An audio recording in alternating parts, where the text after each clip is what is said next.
Hello everybody, welcome back to INSANEBRIT Gaming. I'm the INSANEBRIT, and this is this week's News Friday, where I talk about all week's gaming news, gaming topics. Don't forget to hit that notification button so you'll never miss my content. But anyway, there's a big story going on about a 9-year-old girl trending over the past few days who was playing Fortnite for a popular game who's free to play on PlayStation. I personally don't play it. I've got it. I don't like it that much, whatever. Wet herself while playing the game because she chose to wet herself rather than go to the bathroom because she didn't want to die in Fortnite. And of course, if you leave your joypad laying around while you go to the bathroom, there's a good chance you'll get killed, losing the game, whatever. So it's live action, you know what I mean? You can't pause the game. It's online multiplayer, which a lot of people seem to fail to understand. You can't pause that shit. Whatever. So this is a 9-year-old girl. She chose to do what she did, and she wet herself, and then apparently hit her father when he tried to make her stop playing. First and foremost, it is a child. It made a conscious decision to do what it did, and it had an accident. No big whoop. Really isn't. I know for a fact that me and you, when you're playing Call of Duty Search and Destroy, you need to go to the bathroom, you wait till the next round. I mean, you'll wait till you die. And then, you know, and then you've got like a 3 or 4 minute gap or something like that. You'll do it. If you really don't care about your KD or whatever on Call of Duty, you'll just get up and go and do it. And even then, you could get kicked for inactivity. So we all do it. It's you know, but we're adults and we understand we're never going to let it get to that level. At least in theory, I've never let it get to that level. Even when playing SOCOM, I did the same thing. I wait for the next round till I die, and then, you know, I'll go to the bathroom. It's just what you do, so your teammates don't bitch at you, and, you know, you've got a higher chance of winning the game. You know, well, you're not going to leave your sticks there. So that basically was trending over the past few days. Okay, so you're a parent. Control your kid. Like, how that even made news or people wrote articles about it, I will never even know how they got trending. Like, I really don't, because you're an adult, your kid had an accident. Okay, warn them about doing that kind of thing again. Explain that they shouldn't do that because health-wise, it's not smart for their own health, but it's not nice. You know what I mean? To have to clear that up anyway. The fact that you tried to take away or make the game her stop playing the game, you know, and she had a temper tantrum like a child would, a 9-year-old would, you know, and she was hit her dad and punching. You know, what damage is it going to do? Not a lot really to you anyway. So why, you know, I mean, it's just a kid. Just, you know, limit her time playing it. Like, that's my advice in general. If you're a parent and you've got a kid who's playing Fortnite, just do other activities with them and limit the time they can play that game in particular, or any game, you know, for example. That's what my advice, because at the end of the day, it's a child between 7, 8, 9, 10. You know what I mean? They're not teenagers, you know what I mean? And even then.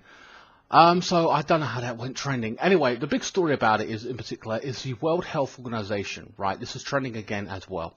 The World Health Organization lists gaming addiction as a mental disorder.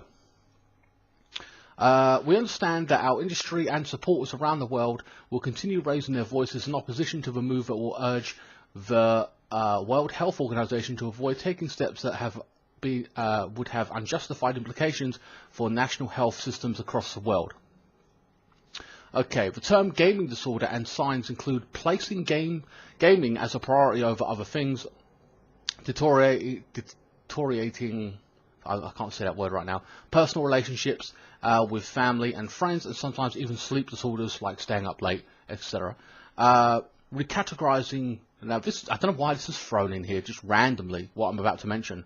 Recategorizing transgender as a sexual health condition is aimed at cutting stigma and improving quality of care, says the World Health Organization. Why throw that in there? What's that got to do with this? I don't understand. The World Health Organization, or WHO, has included in the new 11th version of the worldwide classification of the disease ICD-11 gambling. Psychiatrist Richard Graham, who led the launch of the UK's first technological addiction service specifically for young people in Nightingale Hospital, London, said that there was an important difference between the enthusiastic gameplay and the new disorder. In the previous World Health Organization classification, gender identity disorders such as transsexualism was listed under mental health and behavior conditions. Again, why do I keep mentioning that? Alright, children will have NHS access to the treatment for video game addiction following the World Health Organization's ruling that it is a mental health disorder, and is warned that people who enjoy video games should be alert to the amount of time they spend on their hobby, particularly when it is to the exclusion of daily activities, as well as any change in their physical or psychological health in a way similar to DSM, or Diagnostic and Statistical Manual of Mental Disorders, used by the American Psychiatric Association, or APA. They are prioritizing their gaming above pretty much everything else in their life. For research supporting inclusion is highly contested and inconclusive. While mental health practitioners are the key audience, the document is also instrumental among health insurers. Oh, they got a stake in it, huh? It's also instrumental among health insurers who use its classification to decide on reimbursements and more. Researchers across the world use it as reference to data, whereas doctors and other medical practitioners use it to diagnose diseases and other conditions. The new ICD-11 also reflects progress in medicine and advanced scientific understanding. Okay, so they've reclassified gaming disorder, and the last bit I'm going to read to you actually gets quite interesting, as prioritizing gaming over other things in life. And there was another article I can't find about a kid saying he's addicted to gaming, spending 20 hours a week on gaming. You fucking noob. I used to spend every day from 2 o'clock till 6 on SOCOM Confrontation, then from 7 to about 11, and then from 12 to about 5 a.m. playing SOCOM Confrontation. And apparently that kind of playtime has to go on for a year for it to be classified as gaming addiction. You can't just do it for a month and say you're gaming addicted. They won't recognize that. It has to be done for a year. I did that shit from 2009, 10, 11, 12, 13. I did that for 5 years. And I say 5 years because, and only 5 years because the server shut down. So I had to stop playing. So I did the math of the hours that I used to spend every single day on that game with my clan, my friends, and I did the math about 15, 16 hours per day on that game because it was so addictive. It was so enjoyable. I loved the game. It was fantastic. It was basically search and destroy. The whole game, search and destroy. And it was brilliant. Absolutely fantastic game, and I'd still be playing it to this day. I had other profiles. I had well over 1,200 hours on my original profile. My old one, SDA, I made it to level 10 when near enough 2 or 3 weeks before the server shut down, which was the high ranking thing. I had clanmates rushing home in their cars, nearly having car crashes. Like, don't start the room without me. Don't start the room without me, man. I'm going to be there in like 2 minutes. 2 minutes. I'm running up the stairs. You know what I mean? This would be on the phone, and I'm like, what the fuck is going on? I mean, you're fucking nuts. So, and that we ranged from all ages. I was like 18 at the time, and like this person was like 29, 30, 32. So the gaming addiction can affect anybody, in respects to age-wise. Now, this is where it gets a little bit interesting, though, I find, or I worry a little bit here, because it's saying here, gaming disorder rubs shoulders with conditions such as gambling disorder, substance abuse, and addictive hoarding in ICD. So, I'm kind of worried that they use this as an excuse long-term to up the prices of games, put a higher tax on it because there's greater risk on it.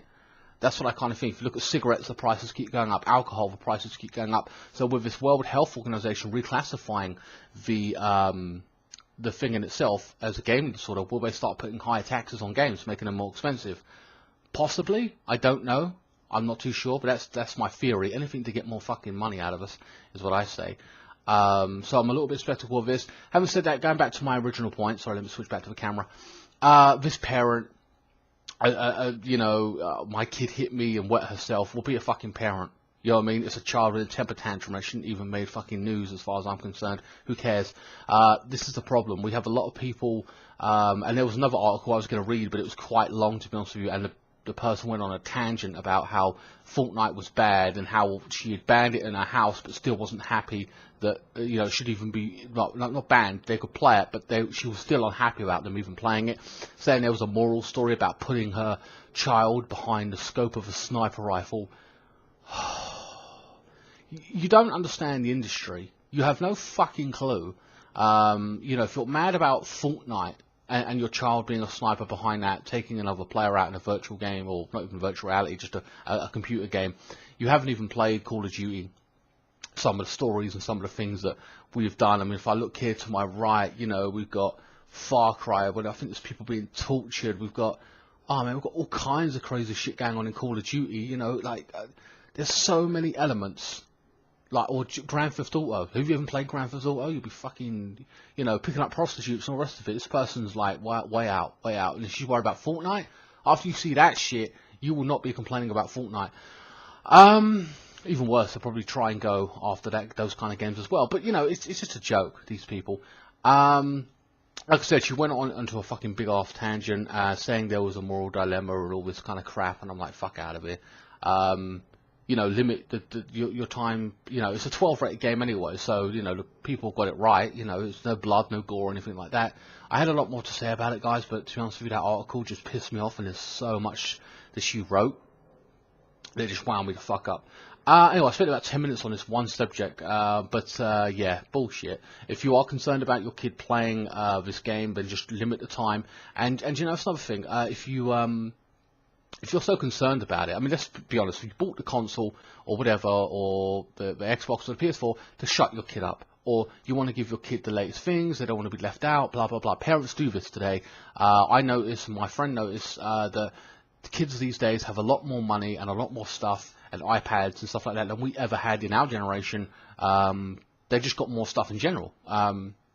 We had to save money and do other things like that and sell our games. Now they just use mum and dad's credit card, and they buy whatever they want. So they've got the here and now generation. So they get everything they want, kind of scenario. Of course, that doesn't play well, because when you tell them no, they don't understand the word no. But yeah, and there's a failure to discipline kids when they're bad. You see, for instance, with this guy, and we tried to punish him, but it made news or whatever. Like, come on, man, it's just a kid. You know, just be strict with them if you don't allow them to play that type of thing, and you know, or be constructive and spend time with the kids doing other things. Say, okay, we're going to do this, play outside for some football, we're going to do this, we're going to do that, and then, oh look, you can play 2 hours of Fortnite before we go to bed, or an hour, or whatever it is, and then just, you know, that's it. Be constructive. But you don't do that. You don't do that because you're lazy. You're like, oh, fuck it, you know, put them on that, and then they shut up for like 7 or 10 hours, you know what I mean? Or whatever it is. They're quiet until you call them for dinner. So that's the way it really works. Your convenience more than, you know what I mean? If you're a parent that wants to be more engaged with your kid, I'd say go for it, and then, you know, have them break up the day and do other things, you know, and then, so hopefully they won't sometimes even be on Fortnite. It is what it is. But that's one story. I've got a bunch of other stories here that I want to talk about as well. Sorry to hammer on about that. Okay, guys, I just got a few snippets before I get on to this next major story, and I want to talk about Captain Spirit, the game that's coming out about Life is Strange and that Life is Strange universe. Apparently, it is coming out on the 26th, so a few days' time now, and it's absolutely free, completely free. And I don't know, I looked at the website, it is free. I don't know how they're making money off of it. They're just getting downloads. Maybe Sony or whoever paid to have the game on their console, and that's how they made their money. But for whatever reason, however they're doing it, I don't know, it is for free, so don't forget to check that out. I definitely will be playing that at some point. Next story is Black Ops 4. Apparently they've taken out the story, as we know, and there's been a lot said about it, and I've feared this for a number of years now, them taking out the story and then just having it multiplayer. They're doing that, but what's worse is they're actually saying to you, there's no freedom of choice here. You cannot just buy one DLC pack, you've got to buy all of them. So you'll be spending 50 or 60 for the game, and then another additional £40 for the season pass. You've got no choice but to buy one individually. Now, of course, if you're buying this game, you're going to be playing online, 100%, because that's all you can do on this game. Not only that, you'll buy a map pack because you'll be bored. After 2 months, you'll be like, fuck me, I need a map pack. So you'll be forced into paying for the game a second time, effectively. So that's ridiculous. That's anti-gamer. I've got to be honest with you, they're pretty smart when it comes to making money with this Call of Duty. They are putting in less work, no voice actors or whatever, less work into story, no work into the story, so just giving you a bunch of fucking maps and multiplayer and a battle royal mode, less effort and charging you more money. Because if you think about it, you're getting the game for 50, 60 quid, whatever you're going to pay for it anyway, so they just go, oh, who's going to buy it? The multiplayer people love it, they buy it, they scoop it up, we're saving money on the story, and we're going to force them, every single one of them near enough, or more or less, or 8 out of 10, or maybe even 9 out of 10, because everyone loves the multiplayer, to buy the map packs. And if their friends got it, then they're like, oh man, I want to play in that map, or I want to play with you. Oh, we want the new maps, man. We don't want to play that old shit no more. Ah, fine, I'll buy the map packs. And that's the way it's going to work. So they're effectively doubling. Everyone who buys that game is going to have to pay twice, and they're going to double their profits. So they've put in less work and they've made more money. Unbelievable. Great money maker. Fools will do it. Fanboys will do it. Even if you, I suppose a lot of people justify it in their own minds, like, well, it's only a multiplayer game I buy each year, I only pay it once a year, I'm not crying at £80 down the pan, you know what I mean? But it's bullshit, and I won't support it either way, and I don't like it what they're doing. Next up is Assassin's Creed Odyssey, and I forgot to mention this. Now, you know, we've got choice-based decisions in the game, so you can change your destiny or whatever it is. I don't know how well that affects the game, like The Walking Dead, or how Dying Light 2 is going to be, because they said there's hundreds of different ways you can play it. I don't know how effective this is going to be, but at this particular game, now I have had issues with gay, lesbian, blah, blah, blah. All that being introduced in gaming and in culture recently, ran down your throat. We know gay people exist and everything. We know we're normal. We're not disputing that, but to have it thrown in our faces constantly, or me especially, I just like, oh fuck me, man, like, get it, it's annoying. You know what I mean? It's just ran down your throat, and that's always been my opinion. I don't mind the characters, but it just feels a little bit forced on you in certain games. We've got Ellie being gay, but that was in 2013. We saw that in the DLC, and then you've got Life is Strange, Chloe, who's a great character, and she's bi or whatever. I know, whatever it is what it is. I did do a video about that as well. No, I did do the secret ending of that game as well. Anyway, but anyway, so you know my stance on it. However, in this game, they've done it right, I feel, because now you can be gay, lesbian, straight, bisexual, or even asexual. Relationships are now possible. If you look at Mass Effect, I think they were one of the first companies to do it, in terms of you could pick a character, make him whatever colour or race or sex you wanted, go through the game, and then you could have different relationships with different people. Even a gay scene as well was thrown in there, or whatever, you know, man on man or something or other. So I think they were one of the first ones to do it, and no one really complained. It was just an option to have there, and I think Assassin's Creed have gone down the right route here. You'll be able to make your Assassin's Creed Odyssey homosexual, heterosexual, bisexual, or even asexual. Ubisoft has confirmed. The sky really is the limit. The narrative director Melissa McCulvery, the game's due to the game's new romance system, and it goes on. Get this. If you want a woman to be a romance with a woman, you can do that. If you want to be a man and be with a man, you can do that. I get the fucking picture already. For McCulvery, the choice of romance, the people you want as the gender you identify with in game was an integral part of the system. We know we're making a game off his choice, the fact that matters to a lot of people, and it matters to the team. All of that was very important to Ubisoft Quebec and wanting to do it right. I was really hesitant to touch on a romance, admitted, because romance has always kind of been part of Assassin's Creed. At some point or another, you know, there's a really heavy emphasis on the early games as you used to find a romantic partner, so you try and carry on your lineage, romantic partner seeker. Yeah, sorry, I'll read that again, because when you were talking the story, I really wanted our team to tell the story that was really personal and very close to family. It goes on a lot here, so I'm just going to scrub through it here. Part of the exploring, part of the hero's journey experience. So basically, you don't have to engage effectively, is what it is saying, in the gay or whatever. You can pick whatever you want, so it's not being forced on you, and I think that's a positive thing, and you can make your own choices based on what you want, and I think that's a good step forward.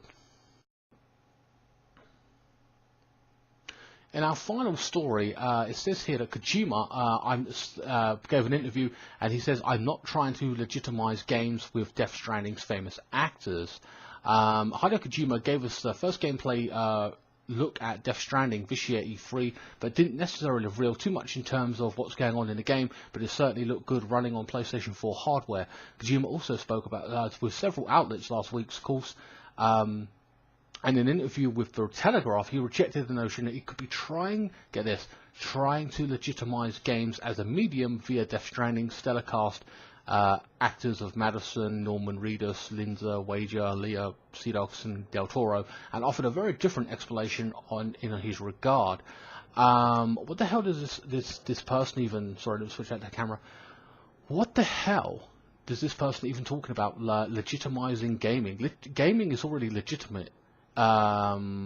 It's like people make money off of it. There's tournaments all around the world, Twitch streaming.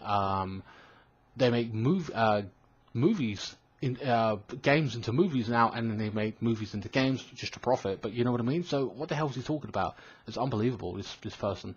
And in actual fact, gaming makes more money than the movie industry and music industry combined. Just because he doesn't study it, or I don't know what's wrong with this person. What the fuck? Don't know what he's on about. And also, if you actually have actors play a part in a game or whatever, telling the story,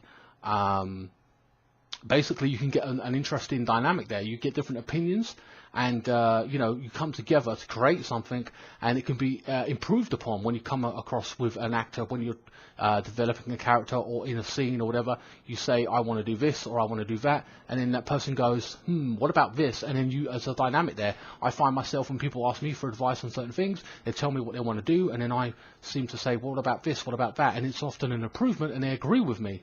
So there's an interesting flow of dynamic when you're dealing with a voice actor.